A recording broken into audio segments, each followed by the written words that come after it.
Did you know that once Ali ibn Abi Talib, who is the cousin of Muhammad, found a mistake in the Quran but decided to leave it in? We'll show you one passage with multiple readings from several different versions of the Quran. Just a few more examples of errors and contradictions in this perfect book called the Quran.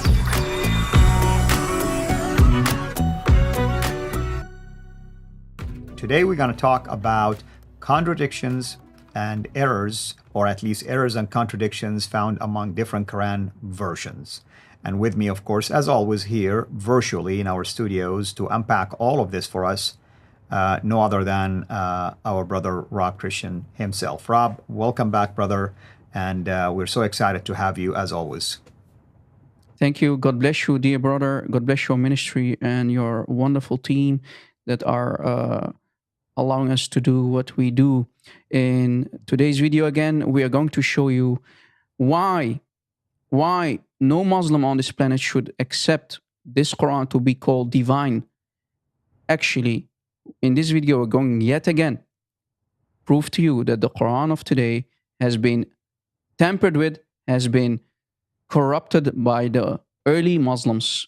And we're going to give you at least two examples. We will start with chapter 56 of the Quran. Again, chapter 56, ayah 29. And let's see what the Ali ibn Abi Talib, who is one of the four rightly guided caliphs, right? The Rashidun. That's right. The fourth one, the last one, Ali ibn Abi Talib, who happens to be a family member of Ahlul Bayt, right? From the family of Muhammad. What did he say about this ayah? Let us show you. According to Ali ibn Abi Talib, my friends, he said, and I quote, "There's a mistake in chapter 56, ayah 29, and here is why." To make it more clear for you guys, I put on the screen here what the words that we're looking for. Talh and talar. As you see on the left, talh, the Arabic word, means big thorny trees which camels, let's say, love to eat from or feed on.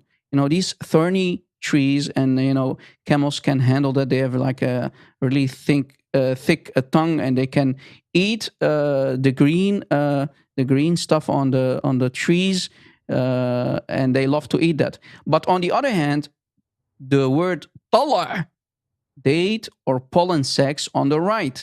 So Ali ibn Abi Talib, when a scribe or when a reader in front of him was reading the Quran, reciting the Quran, Ali ibn Abi Talib said, "Stop! What are you doing? You just read it wrong. That's not the way our prophet, the Prophet of Islam, gave it to us. You just made a mistake."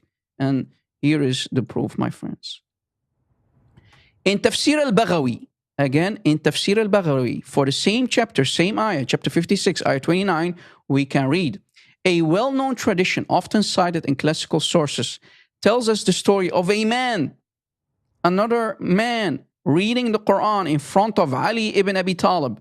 The man, when he was reading the Quran, chapter 56, ayah 29, and read, وَطَلْحٍ مَنْدُودٍ, big thorny trees, as we explained. But Ali objected and said," who? Ali ibn Abi Talib himself said, "What does this have to do with the talh, big thorny trees, which camels usually feed on? It should be talh, clustered dates or pollen sacs, just like chapter 50, ayah 10, as you see." Yes. And Ali objected and said that the Quran should never be changed anymore. So when the reader in front of Ali, he said to Ali, "Should we change it? Should we fix the Quran? Because you just objected, Ya Ali ibn Abi Talib." Ali said, No. I know there is a mistake in it, but please leave it, because the Quran should never be changed anymore." So Ali, my friends, the conclusion is Ali knew that there is a mistake in chapter 56, ayah 29, yet he said, "No, leave it. We know there's an error, but leave it. We should not change the Quran. Keep the mistake in it." What an amazing thing, brother? Isn't it, brother? So that tells me also that Ali himself kind of like second guessing himself. Is like, just in case, let's just leave it there. We do not want to really mess with it. If you were convinced that this is a change, why wouldn't you change it? Or the second part is that he recognized that this mistake has spread already. So if he changed it, it's not going to make a difference anyway. Should just leave it. So imagine, brother, Ali knew that there were mistakes in the Quran, yet he would not dare. Ali ibn Abi Talib himself would not dare to play with the Quran and fix it while knowing there's a mistake. He said, no, leave it. We know there's a mistake, but leave it. We are not allowed to play with the Quran. So, my Muslim friends, my brothers and sisters in humanity, we do not hate you. But as you see, even Ali recognized that there is a mistake, a huge error. Yet he said, we are not allowed to play or fix, let alone fix the Quran. So today's Quran, again, contains another mistake. This is only a tiny example, my friends, but let us show you more that are really embarrassing and proving that the Quran of today has many disasters in it. And the next topic that I want to talk about is Hafs version, the Hafs version, the most popular version of today, the reading of Hafs versus other versions, other readings of the Quran that circle around the world, that many countries like, let's say, Libya or Morocco are using in their mosques. They don't use the Hafs. Actually, even in Morocco, they would not even allow you to bring your Hafs version. They reject the Hafs version. They only use, for example, the Warsh version, right? And here's an example that I myself love to call the mother of all variants. So the Hafs versus other versions. Let me show you. Here is the ayah that I would love to bring, and it's chapter 37, ayah 12 of the Quran. And as you see here in the Arabic on top, we see Hafs an Asim. So this is the qira'ah, the reading of Hafs, the number one popular version, the most used version of the Quran of today. It says in the Arabic, بَلْ عَجِبْتَ وَيَسْخَرُونَ. The word that we are looking for is عَجِبْتَ, ending with an a, right? Alif, basically. And, they put a fatha on top, the T, the ta, it becomes عَجِبْتَ. So what does it mean? But you, Muhammad, in context, but you, Muhammad, you are shocked, you wonder, while your enemies, while they mock you. So it's talking about who, brother?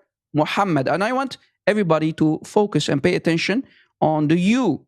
But you, Muhammad, in context, wonder, you are shocked that your enemies are mocking you. But brother, let me show everybody the shocking contradiction in the other variants, other versions that are nothing but a variant, a contradiction of this ayah. And automatically it becomes a contradiction in one of the main doctrines in Islam. Watch. If we go to the next slide, same ayah, same chapter, same ayah. Chapter 37, ayah 12. But now, Ad-Duri al-Kisai. Who? Ad-Duri al-Kisai reading. And remember what we said in the earlier video? Al-Kisai, al-Kufi, was a homosexual, and he used to drink a lot of wine. And here's the result of his drinking wine right here. Yeah, there you see. And Ad-Duri basically got it from him. So Ad-Duri an al-Kisai al-Kufi. This one says, same ayah, same chapter. بَلْ عَجِبْتُ وَيَسْخَرُونَ. So in the end, the O, right?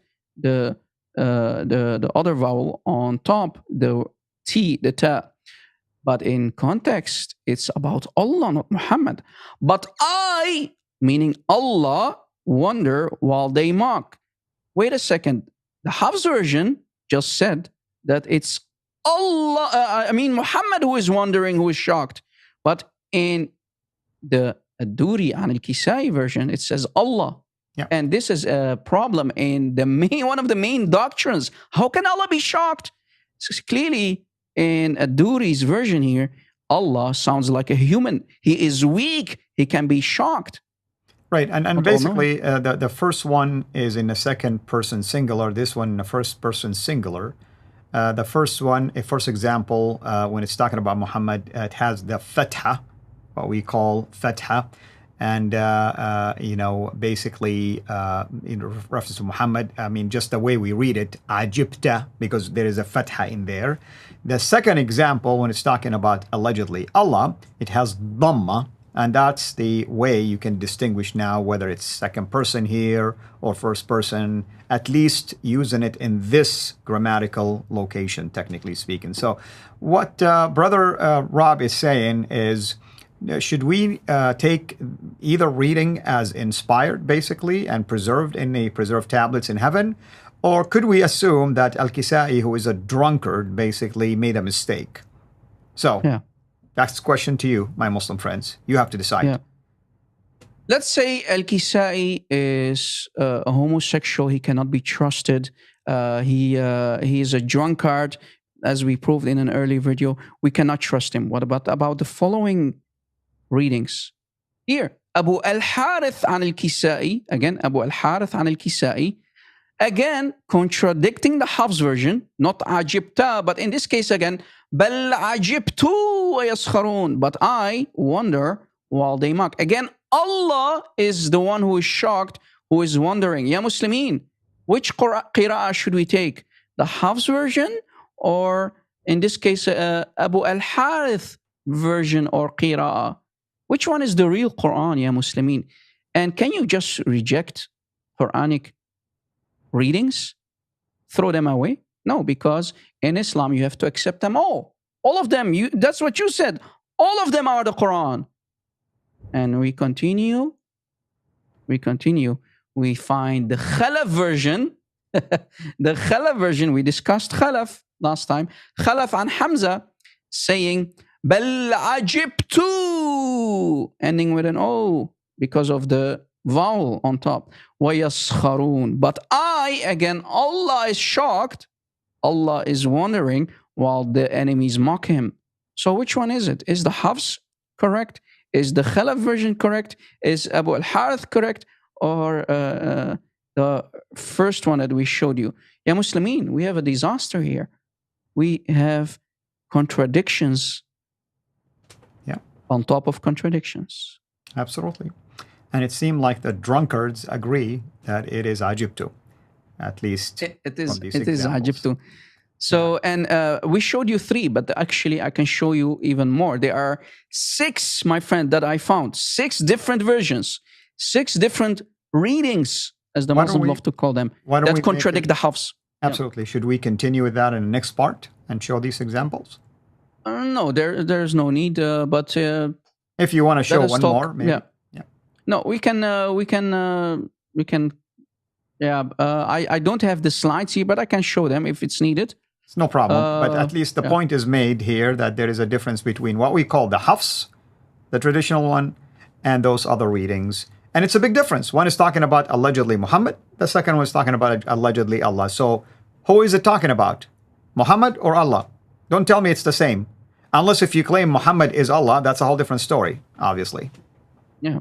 Yeah. And, the funny thing is that it amazes me how they love to pick their cherries, pick and choose. I like the Hafs. I want to take the Hafs as the real Quran. And people from Morocco, they will take, for example, the Warsh. People in Libya might take the Duri, and so on and so on. So it's really shocking, brother, that Muslims still today claim that the Quran is one. Yet we see all these variants. And as you see, this is a huge variant because who is shocked? Is it Muhammad or is it Allah? And how can Allah be shocked? How can Allah not know, right, that his enemies are going to mock him? Absolutely. Anyway, Muslims, please think. Use your brains.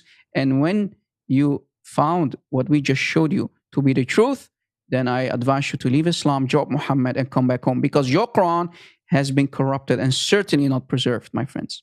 Amen. God bless. Amen. Thank you so much, brother. Thank you, everyone. Hope to see you again next time. This is Al-Fadi over and out. God bless. Thank you for watching this video. Be sure to like and subscribe to our channel, Sira International, and click on the bell so that you receive notifications whenever we publish a new video or go live. I would also like to appeal to you to consider becoming a Patreon patron by clicking the link right below. By doing so, you can give towards the production of these videos. There are also other options for you where you can give to our channel. I thank you from the bottom of my heart.